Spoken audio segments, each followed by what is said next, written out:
దివ్యాంగులకు కూటమి ప్రభుత్వం ఎప్పుడూ అండగా ఉంటుందని శ్రీకాకుళం నియోజకవర్గ శాసనసభ్యులు గొండు శంకర్ అన్నారు. స్థానిక విశాఖ కాలనీ పార్టీ కార్యక్రమంలో పారా స్పోర్ట్స్ చైతన్య యాత్ర గోడ పత్రికను ఆవిష్కరించి మాట్లాడుతూ para sports association of Andhra Pradesh ఆధ్వర్యంలో జరగనున్న పారా స్పోర్ట్స్ చైతన్య యాత్రను అందరూ సద్వినియోగం చేసుకోవాలని, కూటమి ప్రభుత్వం స్పోర్ట్స్ పాలసీలో పారా క్రీడాకారులకు అందిస్తున్న సువర్ణావకాశమని, ఇప్పటికే పింఛన్ 4,000 రూపాయల నుండి 6,000 రూపాయలకు కూటమి ప్రభుత్వం పెంచి అండగా నిలిచిందని గుర్తు చేశారు.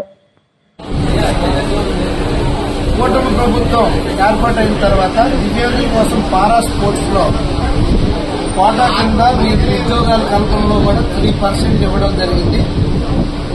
ఇది చాలా వరకు డిఎస్సిలో కానీ, అలాగే గ్రూప్ 2, గ్రూప్ 3లో కానీ, ఎక్సైజ్, ఫారెస్ట్ అన్ని దాంట్లో public sectors, undertaking, local bodies లో కూడా ఇవ్వడం జరిగింది.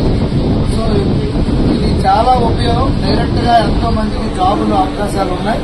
ఇది ప్రతి ఒక్కరూ ఈ అవకాశాన్ని వినియోగించుకోవాల్సిందిగా నేను కోరుకుంటూ, అలాగే ఈవెన్ దివ్యాంగులకి ఎల్లప్పుడూ తెలుగుదేశం ప్రభుత్వం, ఎన్డీఏ కూటమి ప్రభుత్వం ఎప్పుడు కూడా మద్దతుగా ఉంది.